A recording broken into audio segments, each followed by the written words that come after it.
হিমাঙ্কের নিচে ৭ degree Celsius তাপমাত্রা, এমন তীব্র শীত উপেক্ষা করেই রাজপথে লাখো মার্কিন জনতা।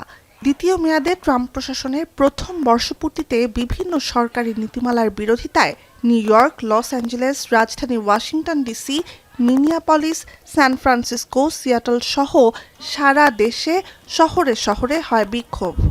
অংশ নেন শিক্ষার্থী থেকে শুরু করে কর্মজীবীরাও।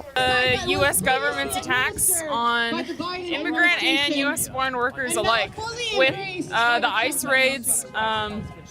They're using terror on the people. They're trying to crush people's resistance and hope. And so I'm here to protest against that. The fight for Palestine, the fight for Sudan, the fight, in our own backyard against ICE.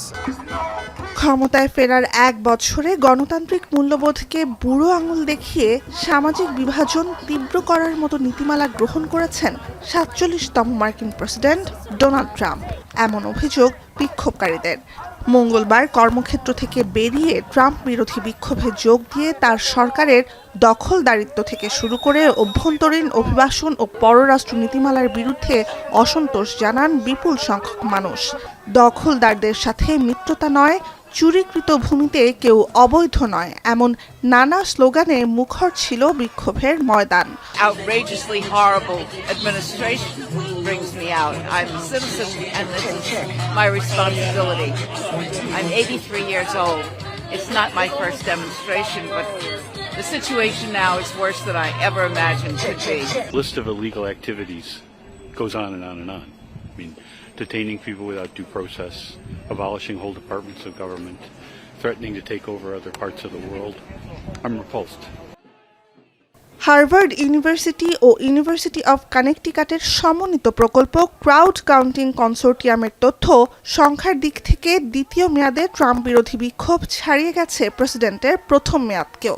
২০২৫ সালে ১০,৭০০-র বেশি সরকার বিরোধী বিক্ষোভ হয়েছে যুক্তরাষ্ট্রে, যা ২০১৭ সালের তুলনায় ১৩৩% বেশি। এখানেই শেষ নয়। নিউ ইয়র্কে ট্রাম্পের ব্যক্তিগত বাসভবন ও কার্যালয় ট্রাম্প টাওয়ারের সামনে দাঁড়িয়ে প্রেসিডেন্টের অভিশংসনেরও দাবি তোলেন বিক্ষোভকারীরা। Removal from office, his whole cabinet, but that's a wish. No, that's not going to happen. Maybe the invocation of the 25th Amendment.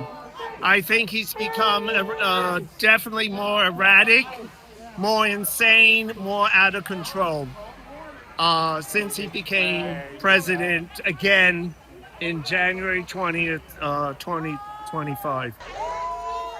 অভিবাসন সহ নানা ইস্যুতে পুনর্নির্বাচনে ট্রাম্পের পক্ষে ভোট দেওয়া ৪২% অঞ্চলে অন্তত একবার বিক্ষোভ হয়েছে তারই বিরুদ্ধে।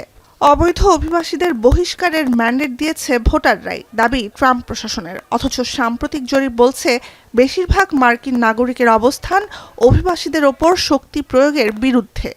অভিবাসী আটক কেন্দ্রের বিরোধিতা জানানো বিভিন্ন বামপন্থী সংগঠন, শ্রমিক ইউনিয়ন ও মাঠ পর্যায়ের সংস্থার উদ্যোগে হয় এসব বিক্ষোভ।